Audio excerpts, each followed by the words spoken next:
ಮನಸ್ಸಲ್ಲಿ ಮನಸ್ಸು ಬಿಟ್ಟೋ ಬಿಟ್ಟೋ.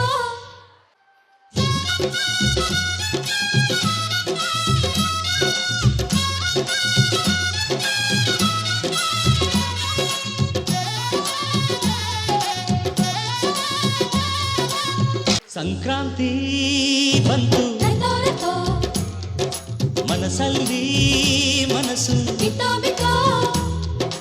ಎಳ್ಳು ಬೆಲ್ಲ ತೀರಾಯಿತು, ಕೊಟ್ಟು ತಗೋ ಮಾತಾಯಿತು, ಮುತ್ತಾಯಿತು ಮೊತ್ತಾಯಿತು, ಮೈಯಲ್ಲಿ ಏರುತ್ತಿದೆ ಮಮಥನ ಅಂಬುಗಳು.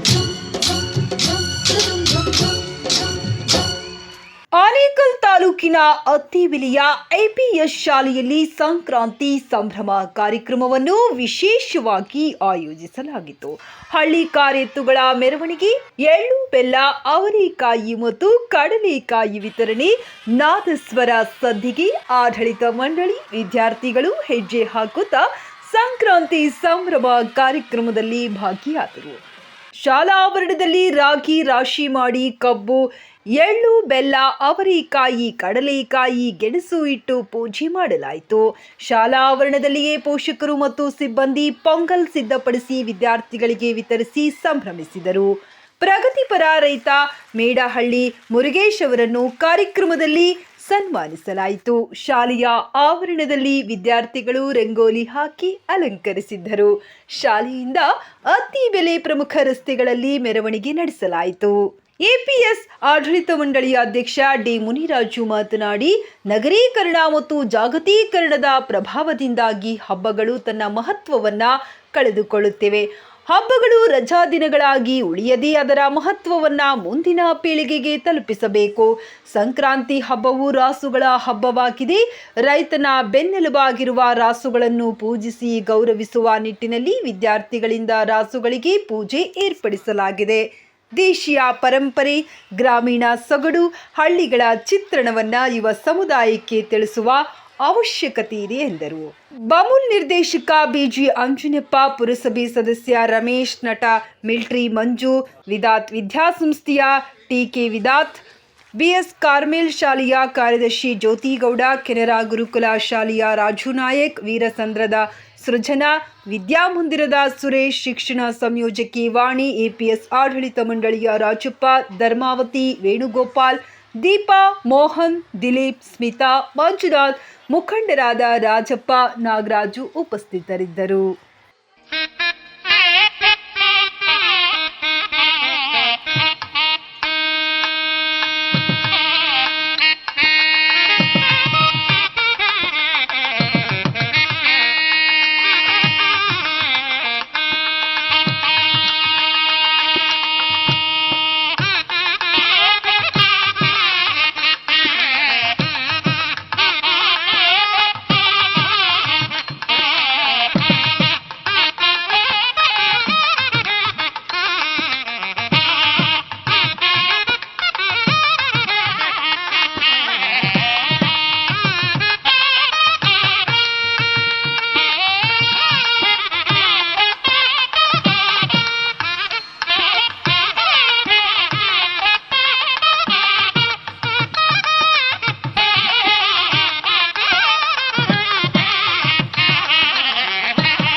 ಕ್ರಾಸ್ ಅಲ್ಲಿ ಅಮ್ಮಣ್ಣಿ ಕಾಲೇಜ್ ಅಂತ ಇದೆ, ಅಲ್ಲಿ ಮಾಡ್ತಾರೆ ಪ್ರತಿ ವರ್ಷ. ಕೆಲವು ಶಾಲೆಗಳು ಮಾಡ್ತಾರೆ, ಆದ್ರೆ ಆನೆಕಲ್ಪದಲ್ಲಿ ಇದು ಫಸ್ಟ್ ಟೈಮ್ ನಾನು ಸಂಕ್ರಾಂತಿ ಕಾರ್ಯಕ್ರಮ ಮಾಡಿದ್ದೆ.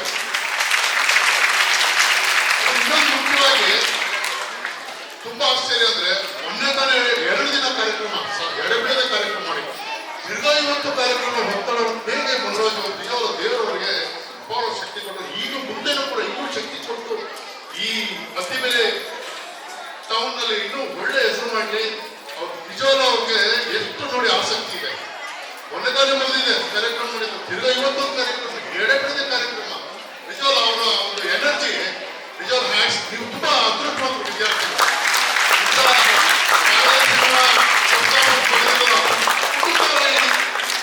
ಅವರ ಇಡೀ ಕುಟುಂಬ ಇಲ್ಲಿ ಸಂಸ್ಥೆಗೆ ದುಡಿತಾ ಇದ್ದಾರೆ. ಅದ್ರ ಜೊತೆಗೆ ಆ ಶಿಕ್ಷಕ ಮಿತ್ರರೆಲ್ಲ ಸೇರಿ ಅವರಿಗೆ ಕೈ ಜೋಡಿಸಿದ್ದಾರೆ. ನೀವು ಅವ್ರಿಗೆ ಹೆಸರು ತರಬೇಕು, ಗೌರವ ತರಬೇಕು, ತಾಲೂಕಿಗೆ ಒಂದು ಹೆಸರು ತರ್ತೀರ ಅಂತ ಒಂದು ನಂಬಿಕೆ ಇದೆ. ಒಂದೆರಡು ಮಾತು ರೈತರ ಬಗ್ಗೆ ಮಾತಾಡ್ತೀನಿ, ಮುರುಗೇಶ್ವರ ಬಗ್ಗೆ ಹೇಳ್ಬೇಕು. ಪಬ್ಲಿಕ್ ಟಿವಿಯಲ್ಲಿ ಅವ್ರು ಇಂಟರ್ವ್ಯೂ ಆಗಿದೆ, ನಾನು ತುಂಬಾ ಒಂದು 2-3 ವರ್ಷ ಆಗಿರ್ಬೋದು, 2020 ಇತ್ತು ನೋಡಿ. ಅವ್ರ ತೋಟಕ್ಕೆ ನಾನು ಹೋಗಿದ್ದೀನಿ, ನೆನಪಿದ್ಯಾ? ಗೊತ್ತಾ ನಮ್ಮ ಬಂದಿರೋದು? ನಾನು, ನನ್ನ ಮಗ, ನಮ್ಮ ಮನೆಯವರು ಬಂದಿದ್ವಿ. ಪ್ರಗತಿಪರ, ನಾನು ಟಿವಿ ನೋಡ್ಕೊಂಡು ಇಲ್ಲ, ಅವ್ರ ಬಗ್ಗೆ ಪ್ರಜಾವಾಣಿ ಪೇಪರ್ ಆರ್ಟಿಕಲ್ ಬಂದಿತ್ತು, ಪ್ರಗತಿಪರ ರೈತ ಅಂತ.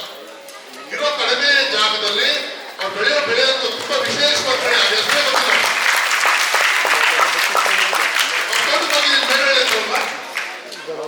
ಒಂದೇ ಒಂದು ಹೆಸರು ಬಂತು, ಬ್ರಕೋಲಿ ಅಂತ. ಈಗ ಮಾರ್ಕೆಟ್ ಅಲ್ಲಿ ನೋಡಿದ್ರೆ ಮುನ್ರಾಜ್ ಅವ್ರ ತೋಟದಲ್ಲಿ ನೋಡಿದ್ದೆ, ವಿಶೇಷವಾದ ಅದು ಸ್ಟಾರ್ ಹೋಟೆಲ್ಗಳಿಗೆ ಸಪ್ಲೈ ಕೊಡುವಂತ ತರಕಾರಿಗಳು. ನಮ್ಮ ಹೋಟೆಲ್ಗಳೆಲ್ಲ ಸ್ಟಾರ್ ಹೋಟೆಲ್ ಕೊಡುವ ತರಕಾರಿಗಳನ್ನ ಬೆಳೀತಾ ಇದ್ರು. ಈಗ ಬೆಳೀತಾ ಇದಾರೆ ಇಲ್ಲ ಗೊತ್ತಿಲ್ಲ. ಪ್ರಗತಿಪರ ರೈತರು ಹಳ್ಳಿಕಾರ್, ನನ್ ಖುಷಿ ಕೊಟ್ಟಿದ್ದ ಹಳ್ಳಿಕಾರ್ ಒಂದು ಬೋರಿಗಳನ್ನ ದನಗಳನ್ನ ಮೇಯಿಸ್ತಾ ಇದ್ರೆ ಸಾಕು, ತುಂಬಾ ಕಷ್ಟ ಇದೆ. 2 ರೈತರು ನಾನು ಧನ್ಯವಾದಗಳು. ನಾನು ಮಾತಾಡುವ ಜೈ ಹಿಂದ್ ಜೈ ಕರ್ನಾಟಕ. ವೇದಿಕೆ ಮೇಲೆ ಆಸೀನರಾಗಿರ್ತಕ್ಕಂಥ ಈ ಸಂಸ್ಥೆಯ ಸಂಸ್ಥಾಪಕರಾಗಿರ್ತಕ್ಕಂಥ ಮುನಿರಾಜು ಸರ್ ಅವರೇ, ಹಾಗೂ ಅವರೊಬ್ಬರೇ ಇಲ್ಲ, ಇಲ್ಲಿ ಇಡೀ ಕುಟುಂಬನೇ ಇದೆ, ಹಾಗೂ ಅವರ ಕುಟುಂಬದ ಎಲ್ಲ ಸದಸ್ಯರು, ಹಾಗೆ ವೇದಿಕೆ ಮೇಲೆ ಆಸೀನರಾಗಿರ್ತಕ್ಕಂಥ ಎಲ್ಲ ಗಣ್ಯರು, ಈ ಶಾಲೆಯಲ್ಲಿ ಕರ್ತವ್ಯ ನಿರ್ವಹಿಸ್ತಾ ಇರ್ತಕ್ಕಂಥ ಶಿಕ್ಷಕ ವರ್ಗದವರೇ ಹಾಗೂ ಮುದ್ದು ಮಕ್ಕಳೇ. ಈ ದಿನ ಬಂದ ತಕ್ಷಣ ಸರ್ ಹೇಳಿದ್ರು ಕಾಲ್ ಮಾಡಿ ಮಾರ್ನಿಂಗ್ ಹಂಗೆ, ಮೇಡಮ್ ನಮ್ಮಲ್ಲಿ ನಾವು ಸಂಕ್ರಾಂತಿ ಹಬ್ಬ ಆಚರಣೆ ಮಾಡ್ತಾ ಇದೀವಿ ಬನ್ನಿ ಅಂತ. ನನ್ಗೆ ಒಂದ್ಸಲ ಸ್ಕೂಲಲ್ಲಿ ಸಂಕ್ರಾಂತಿ ಹಬ್ಬ ಹೇಗೆ ಆಚರಣೆ ಮಾಡ್ತಾರೆ ನನ್ಗೆ ನಿಜವಾಗ್ಲೂ ಆಶ್ಚರ್ಯ ಅನ್ನಿಸ್ತು. ಆದ್ರೆ ಇಲ್ಲಿ ಬಂದ್ಮೇಲೆ ಅನ್ನಿಸ್ತು ನಾನು ಲೇಟಾಗಿ ಬಂದ್ಬಿಟ್ಟೇನೋ, ಎಲ್ಲ ಮಿಸ್ ಮಾಡ್ಕೊಂಡ್ಬಿಟ್ಟಿದ್ದೀನಿ ಅಂತ. ನಿಜವಾಗ್ಲೂ ನಮ್ಮ ಹಿಂದೂ ಸಂಪ್ರದಾಯದಲ್ಲಿ ನಾವು ವರ್ಷಕ್ಕೆ ಹಲವಾರು ಹಬ್ಬಗಳನ್ನ ಆಚರಣೆ ಮಾಡ್ತೇವೆ. ಪ್ರತಿ ಹಬ್ಬದ ಆಚರಣೆ ಹಿಂದೆ ಒಂದು ವೈಜ್ಞಾನಿಕ ಕಾರಣ ಇರುತ್ತೆ. ಅದೇ ತರ ಸಂಕ್ರಾಂತಿ ಹಬ್ಬ ಸೂರ್ಯ ತನ್ನ ಪಥವನ್ನು ಬದಲಾಯಿಸ್ತಕ್ಕಂಥ ಒಂದು ಸಂದರ್ಭ. ಅದು ಪ್ರತಿ ವರ್ಷ ನಾವು ಜನವರಿ 14 ಅಥವಾ ಆದಿತ್ಯ ವರ್ಷದಲ್ಲಿ ಜನವರಿ 15 ಆಚರಣೆ ಮಾಡ್ತೀವಿ. ಸೂರ್ಯನನ್ನ ನಮ್ಮ ಹಿಂದೂ ಸಂಪ್ರದಾಯದಲ್ಲಿ ದೇವರು ಅಂತ ಪೂಜೆ ಮಾಡ್ತೀವಿ. ಹಾಗಾಗಿ ಈ ಹಬ್ಬವನ್ನ ಇಷ್ಟೊಂದು ಅರ್ಥಪೂರ್ಣವಾಗಿ ಮಾಡ್ತಾ ಇರೋದನ್ನ ನೋಡಿ ನಿಜವಾಗ್ಲೂ ತುಂಬಾ ಖುಷಿ ಆಯ್ತು. ನಾವು ನಮ್ಮ ಮನೇಲಿ ಹಬ್ಬ ಆಚರಣೆ ಮಾಡ್ಕೊಂಡ್ರೆ ಬರೀ ನಮ್ಮ ಫ್ಯಾಮಿಲಿ ಮೆಂಬರ್ಸ್ ಮಾತ್ರ ಇರ್ತಾರೆ, ಇಲ್ಲಾಂದ್ರೆ ಯಾರೋ ಒಬ್ಬರೋ ಇಬ್ಬರೋ ಬಂದು ಎಕ್ಸ್ಟ್ರಾ ಜಾಯಿನ್ ಆಗ್ಬೋದು ಈಗಿನ ಕಾಲಕ್ಕೆ. ಆದ್ರೆ ಇಲ್ಲಿ ಎಲ್ಲಾ ಫ್ರೆಂಡ್ಸ್ಗಳ ಜೊತೆ ನೀವು ಹಬ್ಬ ಆಚರಣೆ ಮಾಡ್ತಾ ಇದ್ದೀರಲ್ವಾ, ನಿಮ್ಗೆ ಎಷ್ಟು ಖುಷಿ ಆಗಿರುತ್ತೆ. ನಿಜವಾಗ್ಲೂ ಈ ತರದ ಅದೃಷ್ಟ ಎಲ್ಲರಿಗೂ ಸಿಗೋದಿಲ್ಲ. ಆಮೇಲೆ ಈ ಹಬ್ಬಗಳನ್ನ ಆಚರಣೆ ಮಾಡ್ತಕ್ಕಂಥ ಮುಖ್ಯ ಉದ್ದೇಶ ಏನಪ್ಪಾ ಅಂದ್ರೆ ಎಲ್ಲರನ್ನ ಗೌರವಿಸೋದು, ಹಾಗೇನೆ ಎಲ್ಲರೊಟ್ಟಿಗೆ ಸಹಬಾಳ್ವೆಯಿಂದ ಶಾಂತಿಯಿಂದ ಬದುಕ್ತಕ್ಕಂಥದ್ದು. ನಿಜವಾಗ್ಲೂ ಎಲ್ಲ ಹಬ್ಬಗಳ ಉದ್ದೇಶ ಅಥವಾ ಹಬ್ಬದ ಉದ್ದೇಶ ಏನಿದೆ ಅದು ಇಲ್ಲಿ ಈಡೇರಿದೆ ಅಂತ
ಮೊದಲನೇದಾಗಿ ಸಂಕ್ರಾಂತಿ ಹಬ್ಬದ ಶುಭಾಶಯಗಳನ್ನು ಕೋರ್ತಾ ಈ ಒಂದು ಸಂಸ್ಥೆಯ ವ್ಯವಸ್ಥಾಪಕರು ಮುಖ್ಯಸ್ಥರಾದ ಸ್ನೇಹಿತರು ಗುರುಗಳಾದ ಅಮರಾಜ್ ಸರ್ ಅವರಿಗೆ ನಾನು ವಿಶೇಷವಾಗಿ ಇವತ್ತು ಸಂಕ್ರಾಂತಿ ಹಬ್ಬವನ್ನು ಶಾಲೆಯಲ್ಲಿ ಆಚರಣೆ ಮಾಡ್ತಿರೋದು ಭಾಳ ಸಂತೋಷದ ವಿಷಯ. ಯಾಕಂದರೆ ಎಲ್ಲ ಕಲ್ಚರ್ ಇಂದಿನ ಒಂದು ಸಂಪ್ರದಾಯಗಳನ್ನು ಇವತ್ತು ಜನ ಮರೆತು ಬಿಟ್ಟಿದ್ದಾರೆ. ಅಂಥದ್ರಲ್ಲಿ ಒಬ್ಬ ರೈತ ಮಗನಾಗಿ ಹಳ್ಳಿಯಲ್ಲಿ ಜನಿಸಿ ಇವತ್ತು ಸಂಕ್ರಾಂತಿ ಹಬ್ಬವನ್ನು ತಮ್ಮ ಶಾಲೆಯಲ್ಲಿ ಎಲ್ಲ ಮಕ್ಕಳಿಗೆ, ಈಗಿನ ಕಾಲದ ಮಕ್ಕಳಿಗೆ ಹಬ್ಬದ ಯಾವ ರೀತಿ ಇರುತ್ತೆ ಅನ್ನೋದ್ರ ಬಗ್ಗೆ ಆಚರಣೆ ಮಾಡ್ತಾಯಿದ್ದಾರೆ. 1800 ಜನ ವಿದ್ಯಾರ್ಥಿಗಳು ಈ ಸಂಸ್ಥೆಯಲ್ಲಿ ವಿದ್ಯಾಭ್ಯಾಸ ಮಾಡ್ತಾಯಿದ್ದಾರೆ. ಹೆಚ್ಚು ಕಡಿಮೆ 18 ವರ್ಷ ಈ ಸಂಸ್ಥೆ ಪ್ರಾರಂಭ ಆಯಿತು. 18 ವರ್ಷದಿಂದ ಉತ್ತಮ ಗುಣಮಟ್ಟವಾದ ಶಿಕ್ಷಣವನ್ನು ಮಕ್ಕಳಿಗೆ ನೀಡ್ತಾ ಇದ್ದಾರೆ. ಪೋಷಕರು ಸಹ ಅದೇ ರೀತಿ ಸಹಕಾರ ಕೊಡ್ತಾಯಿದ್ದಾರೆ. ಇವತ್ತು ಈ ಒಂದು ಖಾಸಗಿ ಶಿಕ್ಷಣ ಸಂಸ್ಥೆಗಳಿಲ್ಲ ಅಂದಿದ್ದರೆ ಬಹಳ ವಿದ್ಯಾಭ್ಯಾಸಕ್ಕೆ ಕಷ್ಟಕರ. ಯಾಕಂದರೆ ಸರ್ಕಾರಿ ಶಾಲೆಗಳನ್ನೇ ನಂಬ್ಕೊಂಡಿರೋಕ್ಕಾಗೋದಿಲ್ಲ. ಇವತ್ತು ಸರ್ಕಾರಿ ಶಾಲೆ ಒಂದಿದ್ದರೆ ಅಲ್ಲಿ 50 ಜನ ಇದ್ದರೆ ಇಲ್ಲಿ 1000 ಜನ ವಿದ್ಯಾರ್ಥಿಗಳಿರ್ತಾರೆ. ಟೀಚರ್ಸ್ ಕಡಿಮೆ ಇದ್ದಾರೆ. ಸರ್ಕಾರದಲ್ಲಿ ಟೀಚರ್ಸ್ ಬಹಳ ಕಡಿಮೆ ಇದ್ದಾರೆ. ಅದರಿಂದ ಇವತ್ತು ಬಹಳ ವಿಶೇಷವಾಗಿ ಖಾಸಗಿ ಶಾಲೆಗಳು ಪ್ರಾಮುಖ್ಯತೆ ವಿದ್ಯಾಭ್ಯಾಸಕ್ಕೆ ಕೊಡ್ತಾ ಇದ್ದಾರೆ. ಅವರಿಗೆ ನಾನು ಅಭಿನಂದನೆಯನ್ನು ಸಲ್ಲಿಸ್ತೇನೆ. ಯಾಕಂದರೆ ಕಡಿಮೆ ದರದಲ್ಲಿ ಶಿಕ್ಷಣವನ್ನು, ಗುಣಮಟ್ಟವಾದ ಶಿಕ್ಷಣವನ್ನು ಈ ನಮ್ಮ ಹತ್ತಿಬೆಲೆ ಗ್ರಾಮದಲ್ಲಿ ಸುತ್ತಮುತ್ತ ಹೆಚ್ಚು ಕಡಿಮೆ ಒಂದು 40-50 ಗ್ರಾಮಗಳಿಂದ ಬರ್ತಾ ಇದ್ದಾರೆ. ಇವತ್ತು LKGಯಿಂದ ಪ್ರಾರಂಭವಾದಂಥ ಸಂಸ್ಥೆ ಇದು ಇವತ್ತು ಕಾಲೇಜು PUCವರೆಗೂ ಇವತ್ತು ಈ ಸಂಸ್ಥೆಯಲ್ಲಿ ನಡೆಸ್ತಾ ಇದ್ದಾರೆ. ಅನೇಕ ರೈತರ ಮಕ್ಕಳಿಗೆ, ಕಾರ್ಮಿಕರಿಗೆ, ಯಾಕಂದರೆ ಬೆಂಗಳೂರಿಗೆ ಹೋಗಿ ಬರೋದು ಕಷ್ಟ ಆಗುತ್ತೆ, ಅಲ್ಲೆಲ್ಲ ಹೆಚ್ಚು ಫೀಸ್ ಇರುತ್ತೆ. ಕಡಿಮೆ ಫೀಸಲ್ಲಿ ಉತ್ತಮ ಗುಣಮಟ್ಟ ಶಿಕ್ಷಣವನ್ನು ನೀಡ್ತಾ ಇದ್ದಾರೆ. ಅವರಿಗೆ ದೇವರು ಆರೋಗ್ಯ ಐಶ್ವರ್ಯ ಕೊಡಲಿ. ಮುಂದೆ ಈ ತಾಲೂಕಲ್ಲಿ ಹೆಚ್ಚಿನ ಶಿಕ್ಷಣವನ್ನು, ಪ್ರಾಮುಖ್ಯತೆಯನ್ನು ಈ ಶಾಲೆ ಕೊಟ್ಟು ಇಡೀ ತಾಲೂಕಲ್ಲಿ ಮಾದರಿ ಶಾಲೆಯಾಗಿ ಅತ್ಯುತ್ತಮ ಗುಣಮಟ್ಟವಾದ ಶಿಕ್ಷಣವನ್ನು ನೀಡಲಿ ಅಂದ್ಬಿಟ್ಟು ದೇವರಲ್ಲಿ ಪ್ರಾರ್ಥನೆ ಮಾಡ್ತಾ, ಮತ್ತೊಮ್ಮೆ ಎಲ್ಲ ಸಾರ್ವಜನಿಕರಿಗೆ, ಪೋಷಕರಿಗೆ ಮತ್ತು ವಿದ್ಯಾರ್ಥಿಗಳಿಗೆ, ಇಲ್ಲಿನ ಸಿಬ್ಬಂದಿ, ಯಾಕಂದರೆ ಸಿಬ್ಬಂದಿ ಬಹಳ ಮುಖ್ಯ. ಎಷ್ಟೇ ಕೆಲಸ ಇದ್ರೂ, ಅವರಿಗೆ ಎಷ್ಟೇ ಒತ್ತಡ ಇದ್ರೂ, ಅವರಿಗೆ ಕಾಯಿಲೆ ಇದ್ರೂ ಸಹ ಬಂದು ಶಿಕ್ಷಣವನ್ನು ನೀಡ್ತಾರೆ, ಗುಣಮಟ್ಟವಾದ ಶಿಕ್ಷಣವನ್ನು ನೀಡ್ತಾಯಿದ್ದಾರೆ. ಮತ್ತೊಮ್ಮೆ ನಾನು, ಯಾಕಂದರೆ ಈ ದೇಶದಲ್ಲಿ 3 ಜನ ನಾವು ನೆನೆಸ್ಕೊಳ್ಳೇಬೇಕು. ಒಂದು ರೈತರನ್ನ, ನಮಗೆ ಯಾಕಂದರೆ ಇವತ್ತು ಪ್ರತಿ ದಿವಸ ಮಾತಾಡಬೇಕಾದ್ರೆ, ಶಕ್ತಿ ಕೊಡಬೇಕಾದ್ರೆ ಆಹಾರ ಕೊಡುವಂಥ ರೈತರನ್ನ, ಇವತ್ತು ಗಡಿ ಭಾಗದಲ್ಲಿ ಕಾಯ್ತಾ ಇರುವ ಸೈನಿಕರು, ಇವತ್ತು ಡಿಗ್ರಿಯಲ್ಲಿ ನಮ್ಮನ್ನೆಲ್ಲ ಕಾಯ್ತಾ ಇದ್ದಾರೆ. ಅದ್ರ ಜೊತೆಗೆ ಟೀಚರ್ಸು ತಮ್ಮ ವಿದ್ಯೆಯನ್ನು ಮಕ್ಕಳಿಗೆ ಇಡೀ ಬೆಳಗ್ಗಿಂದ ಸಂಜೆವರೆಗೆ ಎಷ್ಟೇ ಕೆಲಸ ಒತ್ತಡ ಇದ್ರೂ ಮನೆಯಿಂದ ಬಿಟ್ಟು ಶಾಲೆಗೆ ಬಂದು ವಿದ್ಯಾಭ್ಯಾಸವನ್ನು ಕೊಡ್ತಾ ಇದ್ದಾರೆ. ಈ 3 ಜನಕ್ಕೆ ವಿಶೇಷವಾಗಿ ಹೆಚ್ಚು ಗೌರವವನ್ನು ಕೊಡಬೇಕು. ವಿಶೇಷ ಗೌರವ ಜೊತೆಗೆ ಅವರಿಗೆ ಅಭಿನಂದನೆ ಸಲ್ಲಿಸಬೇಕು. ಯಾಕಂದರೆ ಈ 3 ಜನ ಇಲ್ಲಾಂದರೆ ಇವತ್ತು ದೇಶನೇ ಇಲ್ಲ. ಗಡಿ ಭಾಗದಲ್ಲಿ ಸೈನಿಕರಿಲ್ಲ, ರೈತರಿಲ್ಲ, ಟೀಚರ್ಸ್ ಇಲ್ಲ ಅಂದರೆ ಇವತ್ತು ದೇಶ ನಡೆಸೋದೇ ಕಷ್ಟ ಆಗುತ್ತೆ. ಅದರಿಂದ ವಿಶೇಷವಾಗಿ ಆ 3 ಸಹ ಸಂಕ್ರಾಂತಿ ಹಬ್ಬದ ಶುಭಾಶಯಗಳನ್ನು ಅವ್ರಿಗೂ ಸಹ ಕೋರ್ತಾ ಇದ್ದೇನೆ. ಕರ್ನಾಟಕ ಜನತೆಗೆ ಹಾಗೂ ಎಲ್ಲ ನಮ್ಮ ಪೋಷಕರಿಗೆ, ಎಲ್ಲ ವಿದ್ಯಾರ್ಥಿಗಳಿಗೆ, ಎಲ್ಲ ನಮ್ಮ ಟೀಚಿಂಗ್ ಮತ್ತು ನಾನ್ ಟೀಚಿಂಗ್ ಸಿಬ್ಬಂದಿ ವರ್ಗಕ್ಕೆ, ಎಲ್ಲ ನನ್ನ ಸ್ನೇಹಿತರು ಮತ್ತು ಸೋದರರಿಗೆ ಹಾಗೂ ಎಲ್ಲ ಮೀಡಿಯಾ ಮಿತ್ರರಿಗೆ ಈ ಒಂದು ಸಂಕ್ರಾಂತಿ ಹಬ್ಬದ ಶುಭಾಶಯಗಳನ್ನು ಕೋರ್ತಾ, ಈ ಒಂದು ಸಂಕ್ರಾಂತಿ ಇವತ್ತು ನಿಜವಾಗಲೂ ನಮ್ಮ ಶಾಲೆಯಲ್ಲಿ ಒಂದು ದೊಡ್ಡ ಸಂಕ್ರಾಂತಿ ಆಯಿತು ಅಂತ ನಾನು ಭಾವಿಸ್ತಾ ಇದ್ದೀನಿ. ಈ ಒಂದು ಶಂಕರ, ಈ ಒಂದು ಸೂರ್ಯದೇವ ಎಲ್ರಿಗೂ ಒಳ್ಳೆಯ ಒಂದು ಆರೋಗ್ಯ ಭಾಗ್ಯವನ್ನು ದಯಪಾಲಿಸಲಿ. ಮತ್ತು ಇನ್ನೊಂದು ವಿಶೇಷ, ನಾಳೆ 14ನೇ ತಾರೀಕು ಮಕರ ಜ್ಯೋತಿ, ಅಯ್ಯಪ್ಪ ಸ್ವಾಮಿಯ ಮಕರ ಜ್ಯೋತಿನೂ ಸಹ ಇದೆ. ಆ ಅಯ್ಯಪ್ಪ ಸ್ವಾಮಿ ಮತ್ತು ಸೂರ್ಯದೇವ, ನಿಜವಾಗ್ಲೂ ಸೂರ್ಯದೇವರ ಅಂದರೆ ಪ್ರಪಂಚನೇ ಇಲ್ಲ. ಫಸ್ಟು ಆ ಸೂರ್ಯದೇವರ ಒಂದು ನಾಳೆ ದಿನ ಅವರದು, ಅದನ್ನು ನಾವು ಮುಂಚಿತವಾಗಿ, ನಾಳೆ ಗೌರ್ಮೆಂಟ್ ರಜೆ ಇರೋದ್ರಿಂದ ಮುಂಚಿತವಾಗಿ ನಾವು 10 ರಿಂದ 12 ಗಂಟೆ ತನಕ ಒಂದು ಕಾರ್ಯಕ್ರಮ ಮಾಡೋಣ ಅಂತ ಅಂದ್ಕೊಂಡಿದ್ವಿ. ಯಾರಿಗೂ ಏನು ಹೇಳೋದು ಬೇಡ ಅಂತ ಪ್ಲ್ಯಾನ್ ಮಾಡಿದ್ವಿ. ಆ ಸಮಯದಲ್ಲಿ ನನ್ನ ಸ್ಟೂಡೆಂಟ್ ಆಗಿರ್ತಕ್ಕಂಥ ಮುರುಗೇಶ್ ಬೆಳಗ್ಗೆ ನನಗೆ 7:30ಕ್ಕೆ ಫೋನ್ ಮಾಡಿದೆ. MADD ಪ್ರಗತಿಪರ ರೈತ, ಪಬ್ಲಿಕ್ ಹೀರೋ, ಮತ್ತು ಅನೇಕ ಪ್ರಶಸ್ತಿಗಳನ್ನು ಪಡ್ಕೊಂಡಿದ್ದಾನೆ. ನಿಜವಾಗ್ಲೂ ನನಗೆ ಹೆಮ್ಮೆ ಆಗ್ತದೆ, ಒಬ್ಬ ಶಿಷ್ಯ ಇಷ್ಟೆಲ್ಲ ಸಾಧನೆ ಮಾಡಿದೆ ಅಂತೇಳಿ. ಇವತ್ತು ರೈತರು ನಮ್ಮ ದೇಶದ ಬೆನ್ನೆಲುಬು ಇವತ್ತು. ಯಾಕೆಂದರೆ ರೈತರಿಲ್ಲ ಅಂದಿದ್ದರೆ ದೇಶದಲ್ಲಿ ಏನೂ ಮಾಡೋಕ್ಕಾಗ್ತಾ ಇರಲಿಲ್ಲ. ನಾನು ಒಬ್ಬ ರೈತನ ಕುಟುಂಬದಲ್ಲಿ ಬಂದು ರೈತನ ಮಗನಾಗಿ, ಮತ್ತು ನಾನು ಸಹ ಓರಿಗಳು ಕಟ್ಟಿದ್ದೆ, ಹಸುಗಳು ಕಟ್ಟಿದ್ದೀವಿ, ಎಮ್ಮೆಗಳು ಕಟ್ಟಿದ್ದೀವಿ, ಕುರಿಗಳು ಮೇಯಿಸಿದ್ದೀವಿ, ಮೇಕೆಗಳು ಕಟ್ಟಿದ್ದೀವಿ, ಮತ್ತು ತೋಟಗಳಲ್ಲಿ ಕೆಲಸ ಮಾಡಿದ್ದೀವಿ, ತೋಟದಲ್ಲಿ ನೀರು ಕಟ್ಟಿದ್ದೀನಿ, ಮತ್ತು ಗೊಬ್ಬರ ಒತ್ತಿದ್ದೀನಿ, ಬಂಡಿ ಓಡಿಸಿದ್ದೀನಿ. ಕೆಸರುಗದ್ದೆನಲ್ಲಿ ಪೈರು ಕಿತ್ತು ಪೈರು ಹಾಕಿದ್ದೀನಿ. ಎಲ್ಲ ರೈತರು ಏನು ಮಾಡ್ತಾರೋ ಎಲ್ಲ ಕೆಲಸ ನಾನು ಮಾಡ್ಕೊಂಬಂದಿದ್ದೀನಿ. ನನಗೆ ತುಂಬ ಇವತ್ತು ಆ ಒಂದು ನನ್ನ ಒಂದು ಎಲ್ಲ ಹಿಂದಿನ ಒಂದು ಎಲ್ಲ ನೆನಪುಗಳು ಇವತ್ತು ನನಗೆ ತುಂಬ ಚೆನ್ನಾಗಿ ಬಂತು. ಆಮೇಲೆ ಯಾವಾಗ ನಮಗೆ ಓರಿಗಳು ನಮ್ಮ ಇವನು ಮುರುಗೇಶ ಸರ್ ಒಂದು ಜೊತೆ ಅಂತ ಹೇಳಿದ್ದು ಬಸವನಿಗೆ, ಆಮೇಲೆ ಸರ್ 2 ಜೊತೆ ಬರ್ತಾವಂತ, ನನಗೆ ಇನ್ನೂ ತುಂಬ ಖುಷಿಯಾಗ್ಬಿಟ್ಟು ಹಂಗೆ ತಕ್ಷಣ ಆಮೇಲೆ ಎಲ್ಲ ಮೀಡಿಯಾ ಸರ್ಗೆಲ್ಲ ಫೋನ್ ಮಾಡಿದೆ.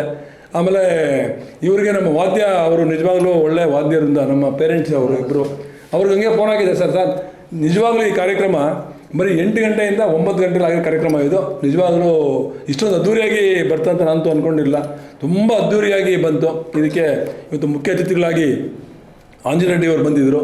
ಅವರು ನನಗೆ ತುಂಬ ಒಂದು ಸಹಕಾರವನ್ನು ಈ ಒಂದು ಸಂಸ್ಥೆಗೆ ಅವರೊಂದು ಪಿಲ್ಲರ್ ಅಂತ ಹೇಳ್ಬೋದು ನಾವು. ಅವರು ಬಂದಿದ್ದರು. ಅವ್ರ ಜೊತೆಗೆ ನಮ್ಮ ಕೌನ್ಸಿಲರ್ ಆಗಿರ್ತಕ್ಕಂಥ ರಮೇಶ್ ಅವರು, ಮತ್ತು ಈ ಎಲ್ಲ ಒಂದು ಏನು ನಮ್ಮ ಬಿಲ್ಡಿಂಗ್ ಇದೆ ಆ ಬಿಲ್ಡಿಂಗಿನ ಎಲ್ಲ ಅವರು ಕಾಂಟ್ರಾಕ್ಟ್ ತೊಗೊಂಡು ನಮಗೆ ಬಿಲ್ಡಿಂಗ್ ಕೊಟ್ಕೊಂಡು ರಮೇಶ್ ಅವರು ಬಂದಿದ್ದರು. ಮತ್ತು ಅವ್ರ ಜೊತೆಗೆ ECO ಮೇಡಮ್ ಅಂತ ವಾಣಿಯವರು ಬಂದಿದ್ದರು. ಮತ್ತು ತುಂಬ ಇಂಪಾರ್ಟೆಂಟು ನನಗೆ ಬಲ ಭುಜ ಅಂತ ಹೇಳ್ಬೋದು ಇವರೆಲ್ಲನೂ. BS ಕಾರ್ಮಲ್ ಜ್ಯೋತಿಗೌಡರು ಅವ್ರದ್ದು 2 ಶಾಲೆ ಇದೆ, ಕಿತ್ಗಾನಹಳ್ಳಿ ಮತ್ತು ಯನ್ನಾಗರದಲ್ಲಿ. ಹಾಗೆ ಸುರೇಶ್ ಅವರು ಸುಜನಾ ವಿದ್ಯಾಮಂದಿರ ಅಂತ ವೀರಚಂದ್ರ ಅವರು ಬಂದಿದ್ದಾರೆ. ಇದು ವಿಶೇಷವಾಗಿ ನನಗೆ ಅದು ನಿಜವಾಗ್ಲೂ ನಮ್ಮ ಮಿಲ್ಟ್ರಿ ಮಂಜೂರು ಅವರು ಮೊನ್ನೆ ನಾನು ಸುಜನಾ ವಿದ್ಯಾಮಂದಿರದಲ್ಲಿ ನನ್ನ ವೇದಿಕೆ ಹಂಚ್ಕೊಂಡಿದ್ರು. ಸಡನ್ನಾಗಿ ಬಂದಾಗ ನನಗೆಲ್ಲ ಒಂಥರ ಭಾಳ ಖುಷಿಯಾಯಿತು. ಅವರು ಹೇಳ್ತಾಯಿದ್ರು, ನಾನೊಬ್ಬ ರೈತ, ನಾನು ಬರೀ ಕಳನಟ, ಆದರೆ ನಾನು ದಿನದಲ್ಲಿ ನಾನೊಬ್ಬ ರೈತನಾಗಿ ಕೆಲಸ ಮಾಡ್ತೀನಿ. ಭಾಳ ಖುಷಿ ಅಂದರೆ ಅಂಥ ರೈತರೆಲ್ಲ ಸೇರ್ಕೊಂಡು ಇವತ್ತೊಂದು ಹಬ್ಬ ಮಾಡಿದ್ವಿ. ನಮ್ಮ ಜ್ಯೋತಿಗೌಡರು ರೈತರೇ, ಅವರು ಸುಮಾರಲ್ಲಿ 10-15 ಎಕರೆ ಇದರಲ್ಲಿ ತೋಟ ಮಾಡ್ತಾರೆ ದಾವಣಗೆರೆಯಲ್ಲಿ. ಅವರು ಒಬ್ಬ ಪ್ರಗತಿಪರ ರೈತ, ಅವರು ಅಷ್ಟೇ ಇವತ್ತು ಹೇಳ್ಬೇಕಂತಂದರೆ. ಮತ್ತು ನಮ್ಮ ಸುರೇಶ್ ಅವರು ರೈತ ಅಂತ ಹೇಳ್ಬೋದು.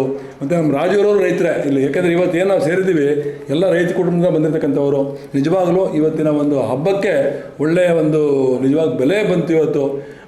ಮತ್ತು ನಮ್ಮ ಏನು ಓರಿಗಳು ಮೇಯಿಸಿರ್ತಕ್ಕಂಥವರು ಅವರು ನಮ್ಮ ಬೆಸ್ಮಾನಹಳ್ಳಿ ಮಂಜು ಅವರಾಗಿರ್ಬೋದು, ಆಮೇಲೆ ಮೇಡಹಳ್ಳಿ ಸುರೇಶ್ ಅವರು, ಇವರೆಲ್ಲ ಅವರು ನೋಡಿ ನಿಜವಾಗ್ಲೂ ಈ ಒಂದು ಇಂಥ ಒಂದು ಆಧುನಿಕ ಪ್ರಪಂಚದಲ್ಲಿ, ಇಂಥ ಆಧುನಿಕ ಬದುಕಿನಲ್ಲಿ ಅವರೆಲ್ಲ ನಿಜವಾಗ್ಲೂ ಓರಿಗಳನ್ನು ಕಟ್ಟಿ ಆ ಒಂದು ಸಂಸ್ಕೃತಿಯನ್ನು ಇವತ್ತು ಬೆಳೆಸ್ಕೊಂಡ್ಬಂದಿದ್ರೆ ಅವ್ರಿಗೂ ನಾನು ಮತ್ತು ಮುರುಗೇಶು ಮತ್ತು ಅವರೆಲ್ಲ ಸ್ನೇಹಿತರಿಗೆ ನಮ್ಮ ಒಂದು ಸಂಸ್ಥೆ ಕಡೆಯಿಂದ ಧನ್ಯವಾದ ಅರ್ಪಿಸ್ತಾ ಇದ್ದೀನಿ.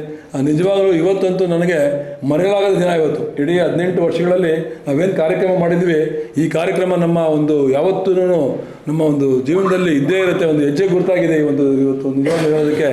ಮತ್ತು ವಿಧಾತ್ ಸ್ಕೂಲ್ನ ವಿಧಾತ್ ಅವರು ಬಂದಿದ್ದರು. ಮತ್ತು ಆನೇಕಲ್ಲಿಂದ ಇವರು ಯಾರು ಮುನ್ಸಿಪಲ್ ರಾಜಪ್ಪ ಬಂದಿದ್ದರು. ಮತ್ತು ನಾಗರಾಜ್ ಅವರು ಬಂದಿದ್ದರು. ಇವರು ಆಕಸ್ಮಿಕವಾಗಿ ಎಲ್ಲನೂ ಬರೀ ನಾನು 3-4 ಜನಕ್ಕೆ ಫೋನ್ ಮಾಡಿದೆ. ನಿಜವಾಗಲೂ ಈ ಕಾರ್ಯಕ್ರಮ ಇವತ್ತು ಅದ್ಭುತವಾಗಿ ಮೂಡಿ ಬಂತು. ನಮಸ್ಕಾರ, ನಾನು ಚಿಕ್ಕ ಕಲಾವಿದ ಮಿಲ್ಟ್ರಿ ಮಂಜು, ಚಲನಚಿತ್ರ, ಕಿರುತೆರೆ, ರಂಗಭೂಮಿ ನಟ ಮತ್ತು ಗಾಯಕ. ನಾನು ಮೂಲತಃ ಹಾಸನ ಜಿಲ್ಲೆಯ ಒಂದು ರೈತ ಕುಟುಂಬದಲ್ಲಿ ಹುಟ್ಟಿ ಬಂದಂಥ ಒಬ್ಬ ಯುವಕ. ಇವತ್ತು APS ಕಾಲೇಜಿನಲ್ಲಿ ಸಂಕ್ರಾಂತಿ ಸಂಸ್ಥೆಯಲ್ಲಿ ಸಂಕ್ರಾಂತಿ ಹಬ್ಬದ ಸೊಬಗು, ಇದೊಂದು ಸುಗ್ಗಿಯ ಸೊಬಗು ಅಂತಲೇ ಹೇಳಬೇಕು. ಇವತ್ತು ಗ್ರಾಮೀಣ ಪ್ರದೇಶದಲ್ಲಿ ಮಾತ್ರ ಇವತ್ತು ಹಬ್ಬ ಹರಿದಿನಗಳು, ಯುಗಾದಿ ಇರ್ಬೋದು, ಗಣೇಶ ಬಿಡಿ ಇದು ಸಿಟಿನಲ್ಲಿದೆ, ಅದು ಬೇರೆ ಒಂದು ಪ್ರವೃತ್ತಿಯನ್ನು ಪಡ್ಕೊಂಡಿದೆ. ಆದರೆ ಗಣೇಶನನ್ನು ಮಾಡೋದೇ ಭಾವೈಕ್ಯತೆಯಿಂದ ಎಲ್ಲರೂ ನಾವು ಬೆರೀಬೇಕು, ಸೇರಬೇಕು, ನಮ್ಮ ಭಾವನೆಗಳನ್ನು ಹಂಚ್ಕೋಬೇಕು ಅನ್ನೋ ಉದ್ದೇಶದಿಂದ ಗಣಪತಿ ಗೌರಿ ಗಣೇಶವನ್ನು ಆಚರಿಸ್ತೇವೆ. ಸಂಕ್ರಾಂತಿ ಹೊಸ ವರ್ಷದ ಮೊದಲ ಭಾರತ ದೇಶದ ಈ ನೆಲದ ಮೊದಲ ಒಂದು ಹಬ್ಬ. ಸಂಕ್ರಮಣ ಅಂದರೆ ಮಕರ ಸಂಕ್ರಮಣ, ಸೂರ್ಯನಿಂದ ನಮಗೆ ಸೂರ್ಯದೇವನನ್ನು ಆರಾಧಿಸ್ತಾ ಅವರು ಎಲ್ಲರನ್ನ ಈ ಎಲ್ಲ ರೋಗ ರುಜಿನಗಳು ಎಲ್ಲವನ್ನು ತ್ಯಜಿಸುವಂಥ, ನಮಗೆ ಒಳ್ಳೆಯ ಆರೋಗ್ಯವನ್ನು ಕೊಡುವಂಥ ಒಂದು ದಿನ ಇವತ್ತಿನಿಂದ ಪ್ರಾರಂಭ ಆಗ್ತದೆ ನಮ್ಮ ಈ ಭೂನಾಡಿನಲ್ಲಿ. ಇವತ್ತು ಶಾಲೆಗಳಲ್ಲಿ ನಮ್ಮ ಸಂಸ್ಕೃತಿ ಕೆಲವು ಮಾಸು ಹೋಗ್ತಾ ಇದೆ. ಎಲ್ಲ ಸಂಸ್ಕೃತಿಯು ಬಟ್ಟೆ, ಉಡುಗೆ ತೊಡುಗೆ, ನಡೆ ನುಡಿ, ಭಾಷೆಗಳು ಕೆಲವು ಕನ್ನಡ ನಾಡು ಕನ್ನಡವನ್ನು ಮರೆಸ್ತಾ ಇದೆ. ಇಂಗ್ಲೀಷು ಇನ್ನು ಇತರೆ ಭಾಷೆಗಳಿಗೆ ವ್ಯಾಮೋಹ ಆಗ್ತಾಯಿದೆ. ಸಂಸ್ಕೃತಿ ಏನಾಗ್ತಾಯಿದೆ, ಉಡುಗೆ ತೊಡುಗೆಗಳು ಏನಾಗ್ತಾಯಿದೆ, ಪಾಶ್ಚಾತ್ಯಕ್ಕೆ ನಾವು ಕನ್ವರ್ಟ್ ಆಗ್ತಾಯಿದ್ದೀವಿ. ಆದರೆ ಇವತ್ತು ಸಂಕ್ರಾಂತಿ, ಯುಗಾದಿ, ಗಣೇಶ, ಶಿವರಾತ್ರಿ ಈ ಥರ ಹಬ್ಬ ಹರಿದಿನಗಳಲ್ಲಿ ನಮ್ಮ ಉಡುಗೆ ತೊಡುಗೆಗಳು ನಮಗೆ ಹೊರಗಡೆ ಬರ್ತಾ ಇದ್ದಾರೆ, ಆ ಮಕ್ಕಳ ಮೇಲೆ ಕಾಣ್ತಿದೆ. ಇವತ್ತು ಅದನ್ನು ನಾವು APS ಸ್ಕೂಲ್ನಲ್ಲಿ ಸಂಸ್ಥೆನಲ್ಲಿ ಕಂಡು ಹಾಗಾಗಿ ನಾವು ಪ್ರತಿಯೊಂದು ಮಗುನಲ್ಲಿ, ಪ್ರತಿಯೊಂದು ಮಕ್ಕಳಲ್ಲಿ ಸಂಸ್ಕೃತಿಯನ್ನು ಬಿತ್ತುವ ಒಂದು ಕೆಲಸವನ್ನು ಈ ಹಬ್ಬ ಹರಿದಿನಗಳಲ್ಲಿ ಮಾಡಬೇಕು. ಜೊತೆಗೆ ವಾರದಲ್ಲಿ ಒಂದಿನ ಅಂತ ಸಿವಿಲ್ ಡ್ರೆಸ್ ಅಂತ ಇದ್ದೇ ಇರುತ್ತೆ, ಯೂನಿಫಾರ್ಮ್ ಅಂತ ಇದ್ದೇ ಇರುತ್ತೆ. ಆದರೆ ಹಬ್ಬ ಹರಿದಿನಗಳನ್ನು ಶಾಲೆಗಳಲ್ಲಿ ಮಾಡಿದಾಗ ಆ ಶಾಲೆಯ ಮಹತ್ವ ಹೆಚ್ಚುತ್ತೆ. ಅಲ್ಲಿಯ ವಿದ್ಯಾರ್ಥಿಗಳಿಗೆ ಹಬ್ಬ ಹರಿದಿನಗಳು ಮತ್ತು ನಮ್ಮ ಸಂಸ್ಕೃತಿ, ನಮ್ಮ ನಡೆ ನುಡಿ ಏನಿದೆ ಅದು ತಿಳಿಯುತ್ತೆ. ಅವು ನಮ್ಮ ಜೀವನದಲ್ಲಿ ಈ ಭಾರತ ದೇಶ ಮತ್ತೆ ಮುಂದುವರಿಯುತ್ತೆ. ಏನು ಈ ಸನಾತನ ಧರ್ಮ, ಹಿಂದೂ ಧರ್ಮ ಅಂತ ಹೇಳ್ತಾರೆ, ಅದನ್ನು ನಾವು ಇಲ್ಲಿಂದನೇ ಪ್ರಾರಂಭಿಸಬೇಕು. ಯಾಕೆಂದರೆ ಶಿಕ್ಷಕರು, ಸಂಸ್ಥೆಗಳು ಇದಕ್ಕೆ ಪ್ರೋತ್ಸಾಹ ಕೊಟ್ಟಾಗ, ಅದಕ್ಕೆ ಒತ್ತಾಸೆಯನ್ನು ಕೊಟ್ಟಾಗ, ಅದಕ್ಕೆ ತಿಳುವಳಿಕೆಯನ್ನು ಕೊಟ್ಟಾಗ, ನಮಗೆ ಮಕ್ಕಳುಗಳಿಗೆ ಏನೂ ಗೊತ್ತಿಲ್ಲ, ಹಬ್ಬ ಹರಿದಿನಗಳು ಏನು ಗೊತ್ತಿಲ್ಲ, ಹಬ್ಬದ ಮಹತ್ವ ಗೊತ್ತಿಲ್ಲ. ಹಬ್ಬವನ್ನು ಹಿರಿಯೋರು, ಜ್ಞಾನಿಗಳು, ಮಹಾತ್ಮರು, ರೈತರು ಇವರೆಲ್ಲ ಕೂಡಿ ಮಾಡಿಸಿದಂಥ ಒಂದು ಹಬ್ಬ ಹರಿದಿನಗಳು. ಯಾಕೆಂದರೆ ಆ ಸಮಯದಲ್ಲಿ ವಾತಾವರಣಕ್ಕೆ, ಆ ಸಮಯಕ್ಕೆ ಈ ಹಬ್ಬಗಳನ್ನು ಮಾಡ್ಕೊಬಂದಿದ್ದಾರೆ. ಇವತ್ತು ಸಂಕ್ರಾಂತಿ ಹಬ್ಬ ಏನಕ್ಕಾಗ್ತದೆ ಅಂದರೆ ನವಂಬರಿಂದ ನಮಗೆ ಮಾರ್ಚ್ ಮೇ ತಿಂಗಳವರೆಗೂ ಚಳಿಯನ್ನು ತಡೆಯೋಕ್ಕಾಗಲ್ಲ. ಈ ಸಲ ಅಂತೂ ತುಂಬ ಚಳಿ ಇದೆ. ನಮ್ಮ ಚಳಿ ಆಗ್ತಾಯಿದ್ರೆ ಬಾಡಿ ಆಟೋಗೆ ಡ್ರೈ ಆಗ್ತದೆ, ನಮ್ಮ ದೇಹದಲ್ಲಿ ಉಷ್ಣಾಂಶ ಜಾಸ್ತಿ ಆಗ್ತದೆ, ಚರ್ಮದ ರೋಗಗಳು, ಹಲವಾರು ರೋಗಗಳು, ನಮಗೆ ಆಯಿಲ್ ಅಂಶ ಕಡಿಮೆ ಆಗ್ತಾ ಬಂದಾಗ ರೋಗಗಳು, ರುಜಿನಗಳು ಜಾಸ್ತಿ ಆಗ್ತವೆ. ಅದನ್ನು ಇಡೀ ವರ್ಷ ನಮಗೆ ಎಳ್ಳು, ಬೆಲ್ಲ, ಕಬ್ಬು, ಗೆಣಸು, ಅವರೆ ಎಲ್ಲದರಲ್ಲೂ ಆಯಿಲ್ ಅಂಶ ತುಂಬ ಇದೆ. ಅದು ನಮಗೆ ಒಂದೇ ತಿಂಗಳಿಗೆ ತಿನ್ಬೋದು, ನಾವು 15 ದಿವಸ ತಿನ್ಬೋದು. ಆದರೆ ಇಡೀ ವರ್ಷವಿಡೀ ನಮ್ಮ ದೇಹದ ಉಷ್ಣಾಂಶವನ್ನು, ನಮ್ಮ ತೇವಾಂಶವನ್ನು, ಆ ಆಯಿಲ್ ಅಂಶವನ್ನು ಕೊಡುವಂಥ ಒಂದು ಸಂಸ್ಕೃತಿ ಈ ಒಂದು ದಿನದಲ್ಲಿದೆ. ಇದನ್ನು ಒಂದು ಹಬ್ಬದ ರೂಪದಲ್ಲಿ ಆಚರಿಸಿ ನಮಗೆ ಆರೋಗ್ಯವನ್ನು ಪಡ್ಕೊಳ್ಳೋ ರೀತಿಯಲ್ಲಿ, ಮತ್ತು ಸುಗ್ಗಿಯ ದಿನ ರಾಗಿ, ಭತ್ತ ಎಲ್ಲವನ್ನು ಬೆಳೆದು ಅದು ನಮಗೆ ಅಮೃತ, ಆ ಅಮೃತವನ್ನು ನಾವು ಆರಾಧಿಸ್ತಿಲ್ಲ, ಪೂಜಿಸ್ತಿಲ್ಲ ಅಂದರೆ, ಆ ಲಕ್ಷ್ಮಿಯನ್ನು ಪೂಜೆ ಮಾಡಿ ನಾವು ತೊಗೊಂಡೋಗಲಿಲ್ಲ ಅಂದರೆ ಅದಕ್ಕೆ ಬೆಲೆನೇ ಕೊಟ್ಟಾಗಲ್ಲ. ಹಾಗಾಗಿ ಇವತ್ತು ಅನ್ನಕ್ಕೆ ಬೆಲೆ ಇಲ್ದಂಗೆ ಆಗೋಗಿದೆ ಕೆಲವು ಕಡೆ.